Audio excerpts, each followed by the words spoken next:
Welcome to the Church of the Week program on AM 630, The Word. Each week, we highlight a different local church or ministry impacting our community.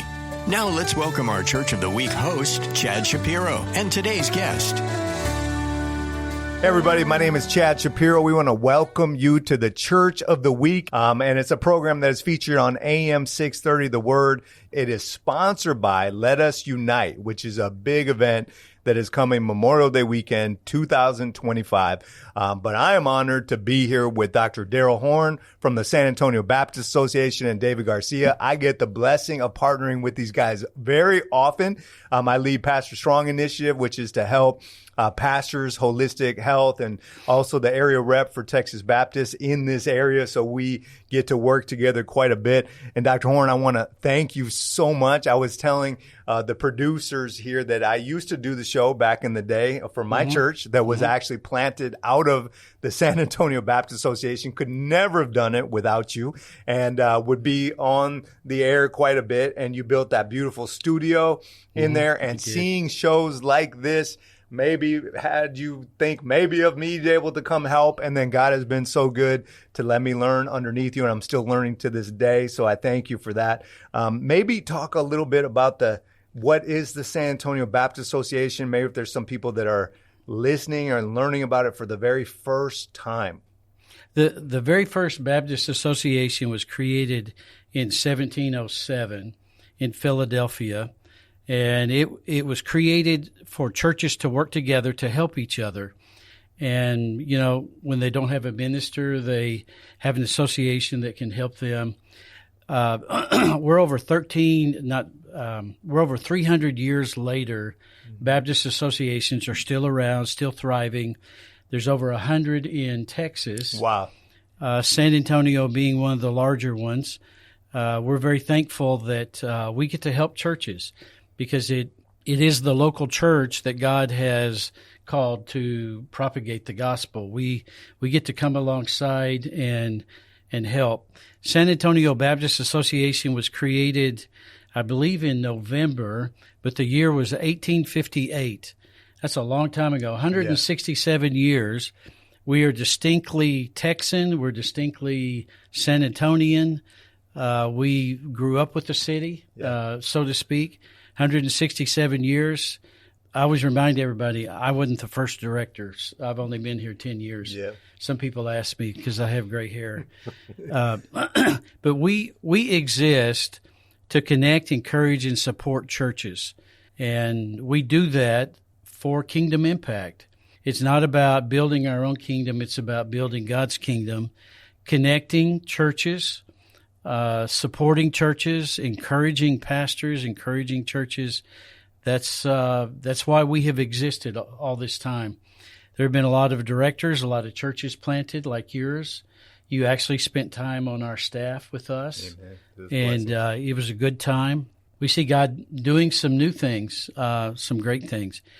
2025 is going to be a great year. It already is, but it's going to be a great year. I'm so excited about this year and everything that's happening out of the San Antonio Baptist Association. A lot of people are called to go make disciples. Some are called to pastor churches, but without an association, what are some of the things that the association helps do for our local churches? Like why would what's its purpose for that? And maybe somebody that I know you've also connected with, like-minded churches that maybe weren't Baptist in nature, but non-denominational, or but just looking for an association, and maybe you can speak to that too.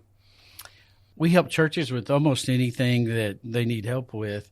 Sometimes we connect them with somebody that has an expertise in a particular area. For example, yesterday I was out of the office. I was in a couple hours south of here helping a church. They don't have a director in their association. I was helping that church who's looking for a new pastor. And so we help churches do that. We have a media a guy in our office who does a great job. You mentioned studio earlier. We do video recording. We look at what the market value is, and then we take 1/3 of that. We have to pay subscriptions for different types of digital programs, and so we have to cover some of the bases. But pretty much, we give everything for free when you look at the price that we charge. We also have a kingdom expansion team or a focus. We have a connection in India, in Peru, and other places. Sometimes we've raised money for $3 a Bible to buy a Telugu Bible for India. And we've sent teams over there. But then also what David's connected with is leader development plus church starting and church renewal. We found that not only do we need to start new churches, but we need to renew some of the churches that we have.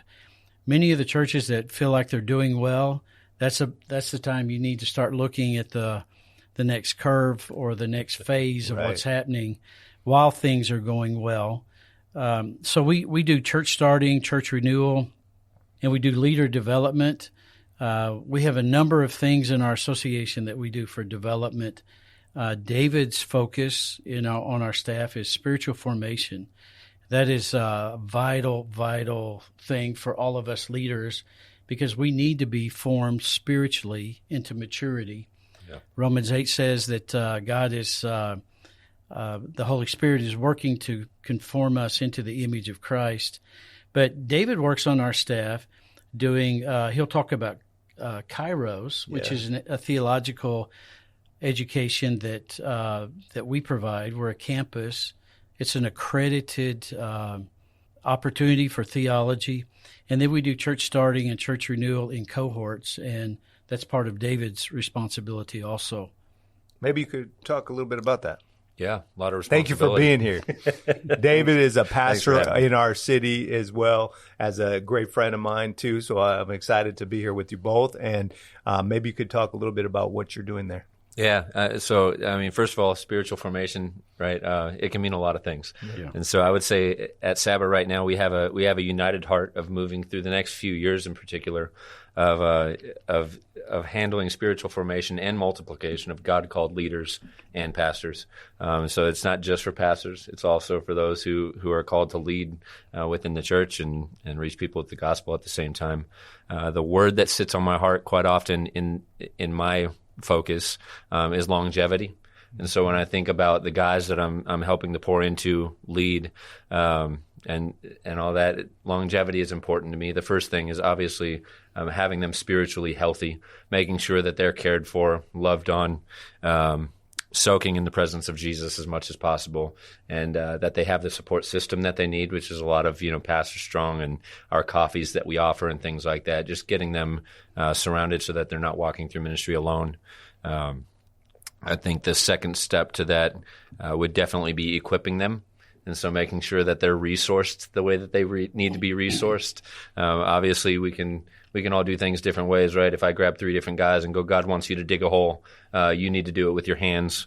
Here's a pick for you, and you, I'm going to get a water hose and a shovel to, right? The last one's going to be a lot easier than the first one. Right. Yeah. Good. So the more equipped we are, sometimes the easier it makes the job that we have to do. And so a part of that for me is making sure that we get our church starting and renewal classes filled up with guys that are looking to go into ministry. And I will say this, I know sometimes when you hear church starting renewal, you probably think, oh, well, I need to be planting a church to be able to do a class like this. But I just came out of a season where I went through it myself, the full 12 weeks, loved every part of it, and I am in the process of revitalizing a church. Yeah. And so I came into a church that was already established, had a long history, but a lot of stuff needed to be reshaped, and kind of the vision, the mission, the values, all of the stuff that helps you create the structures and the boundaries that you want to do healthy ministry.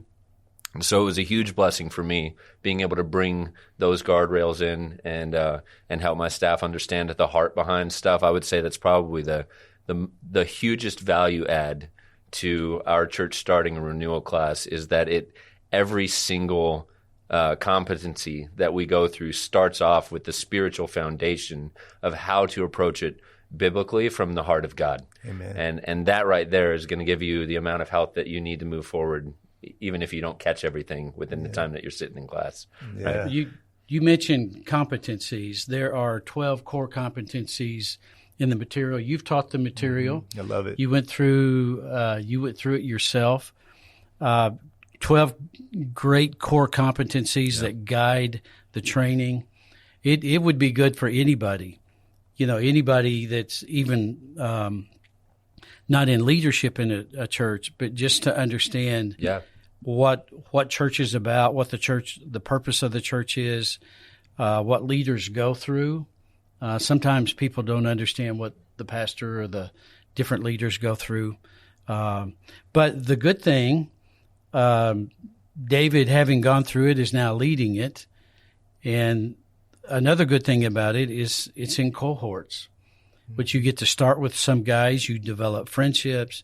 You go the 6 months, basically, the 12 core competencies.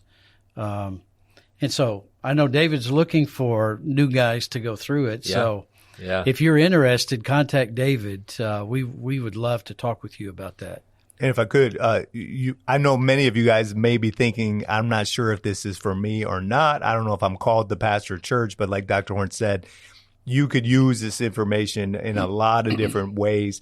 And so just come contact them, go set up an interview, go through some of the steps that it may take to join a cohort. We've had people from other denominations that knew how great the training was that said, let me come on board. It's an association of churches and they came in not planning to pastor. And then after a few months, God started dealing with them and showing them new things. And all of a sudden they felt much more ready to step into that calling. So very excited about that. And again, I want to thank the AM 630, The Word.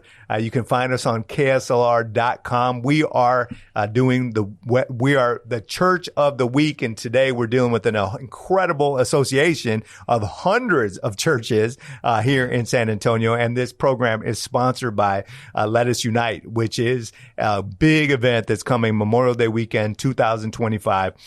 So definitely learn more about that. But we're excited about these cohorts and then also the school to continue to teach people that is also at the association as well. Maybe you could talk about that. Yeah, so Kairos University is huge. I'll be honest, because I've been searching for a seminary myself for quite some time, even signed up for one along the way and then got busy with family and stuff. When I first heard about it, I was a little bit skeptical because I was like, all right, here's another one. What is this, right? But then as I got to know the president of the university and really understand what this is, I became really excited about it and actually enrolled to be a student myself. And so I'm going to be in the early classes also. But Kairos University is a combination of 8 major. It starts off with 8 major seminaries that are put together to create a competency-based theological education for you. And here's what that means. It means that rather than be graded and assessed on reading a book, understanding it, writing a paper, and having somebody look at it and say you understood it, which isn't a bad thing, right? That's our traditional education. This is more for the application, practical use, right? And so every pastor, every leader that takes this is going to get the opportunity to have 3 mentors walking with them. One will be your educational mentor, which is your professor. And then you have a life and spiritual mentor, and you also have a ministry mentor. And the way that you get graded is you do write some papers, right? But they also want to see that you can put these things into practice within your ministry environment and have it be relevant and practical for your use every day. And when they think you're ready, the 3 of them will assess you and grade you on that, and you get to move on to the next core competency. One of the exciting things that they offer is number one, that it's got the highest accreditation in North America that you can get. So you don't have to worry about that. There's a lot of programs out there that don't offer accreditation, and so only so many people will take them and accept them, and they have different viewpoints. This comes with the highest one. The president of Kairos himself has a lot of great relationships with people from DTS and Southwestern, just a lot of great universities and seminaries. As we as you move forward through the program, one of the amazing things about it is that one of the phrases that they use is everything counts, but nothing transfers, or nothing transfers, everything counts. And the reason for that is because when you go by the criteria that they set up for credits transferring and different things to universities, a lot of the times they'll only accept a certain amount. In fact, I've got a doctoral student coming in who is transferring over to Kairos, and he was going to go to I don't want to throw people out there, but he was going to a major named seminary that a lot of people want to go to, and they were only going to take, I think it was 15 of his 34 credits. And so he came and talked to me, and he said, how does this work? And as we're looking at everything, they're taking everything he did and aligning it with all of the core competencies and making sure that everything transfers, that everything moves over and is taken into account. And then also all of our ministry history, right? And so if you're coming in as a pastor or even somebody who's just been in the church doing ministry for a long time, everything you've ever done within the church is going to count for something also.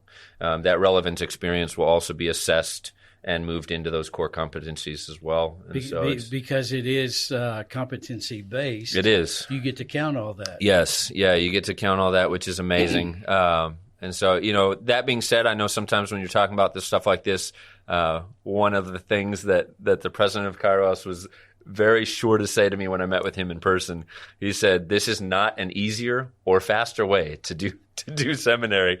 You can get a little bit of a jump start because when you come in with the assessments, because nothing transfers but everything counts, including your ministry history, you can get a cool little jump start. But after that, I would say sometimes it's even a little more challenging than traditional education because you have to be a little bit of a self-starter.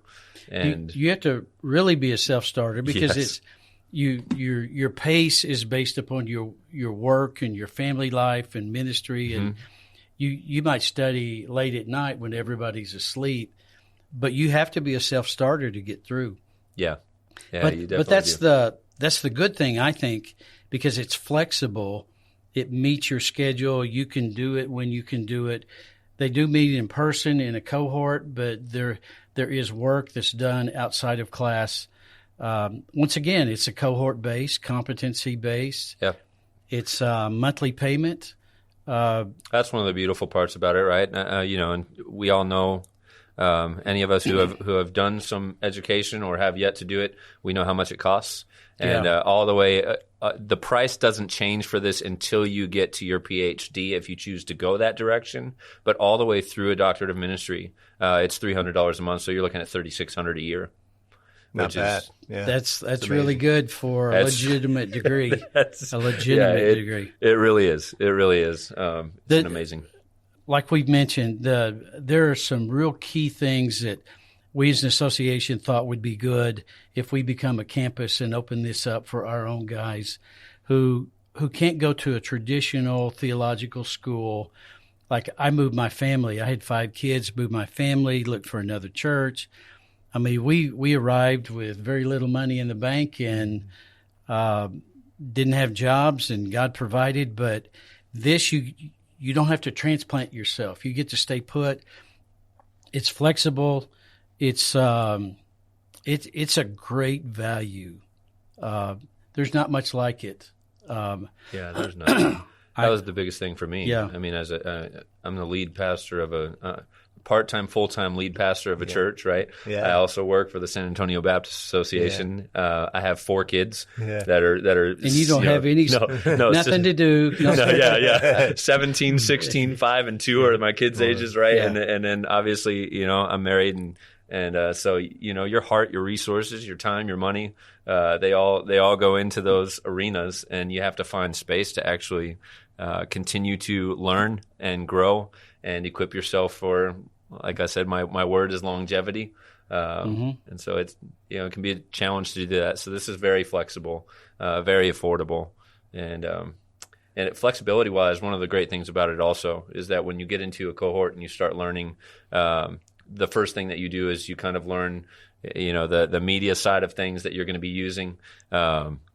And as you do that, the professor lets the students, because it's a cohort, kind of set their times when they're going to meet together, which is a big one as well. You don't get to do that in traditional education. You don't. They give you a syllabus and tell you when to show up. Yeah, so this is hybrid, and you get to choose your schedule as a team when you get together and understand we're going to be learning together. So for some of us, it could be nights if that works better for that team, and for some of us, it could be days. It just depends. I know we've had a number of discussions about when to get started. Tell everybody when you think the first cohort might start. Right now, the projected date is a mid to late March start for the first cohort, for sure for our doctoral students, and we are hoping for our MA, BA, BA-MA combo. So, and just so everybody out there knows, those are the three that we offer right now. Our partnership is through the International Leadership Consortium, ILC, and they have a direct partnership with Kairos University. And so this is two partnerships working together to offer just a very affordable, flexible education for people. And we're going to be getting that going in March. And so how would somebody learn? How would they find out more about that? They go to the website as well? Same thing, man. Our website has been well set up by Eric, so thank you, Eric. But yeah, we just go to the website. If you want to go to events, you can do that, and you'll learn more about sabatx.org. Yep, sabatx.org. sabatx.org. We don't want to miss the opportunity to mention that we have a Spanish campus, Spanish only. It's called Lacey Seminary. Yep. It offers a diploma, an associate's, and a bachelor's degree. It's accredited through a seminary out of Oaxaca, Mexico. It has the the State Department of Mexico offers accreditation for this program. Contact us about that. It's Spanish only. It's even more affordable than Kairos. Wow, and that's so great. We have probably 30 to 40 students currently going through it. Yeah, so if you go there, you'll be able to find it. We offer like I said, BA-MA combo, Doctorate of Ministry, and then a PhD. All kinds of stuff going on there, you guys. And I really recommend to come show up. We do coffee in there, prayer. We call them Pastoron Connect groups. You don't have to be a senior pastor. You're welcome to come every Thursday morning at 9 a.m., as well as the Pastoron Lunch, which is there every first Thursday at 11:30. That's for men only. Women have their own things going on, but that's for the men that are welcome to come. And when you come inside the building and you connect with these guys and you start to see how they can be a blessing to your ministry, I think you'll be so excited about that. So I thank you. There's 400? How many churches are in the association? Over 400. Over 400 churches in this area. We're not talking about throughout the state or throughout the world. We're talking about in this area that are all coming together, learning from these incredible leaders. So any last words before we wrap it up? We just want to say we are here to serve the city. We're here to connect, encourage, and support churches, and that means leaders. Churches have leaders. Churches have programs. They have structure. Anything that we can do, we would love to. Please let us know how we can help you. We are here to serve the church and serve our leaders. Yeah, and you're invited. The statistics on actually inviting people are really low, and so I'm just putting the invite out there. We would love to know you and everything that you have going on, and figure out how we can support you. We would also be loved to know by you, just so that you can hear our hearts and we can get you connected. So absolutely go on to sabatx.org and drop down events, but you can also go into staff, and there's QR codes there to contact us. You can reach out to me in regards to anything. I would love to connect with you. Thank you for listening. This has been Ministry of the Week, and we're glad that the San Antonio Baptist Association has been able to participate with us. It's on AM 630, The Word. You can find it also on KSLR.com, the Facebook page, podcast, go on YouTube, all these different things. Sponsored by Let Us Unite, which is a big event that's happening Memorial Day weekend 2025, coming up soon. So we thank you, Let Us Unite, for sponsoring this program. Take care, and God bless you. Thanks for joining us this week for Church of the Week. Please visit us online at am630theword.com for more information or to listen to previous Church of the Week programs. If you would like to recommend your church be featured on a future program, please email us at churchoftheweek@kslr.com.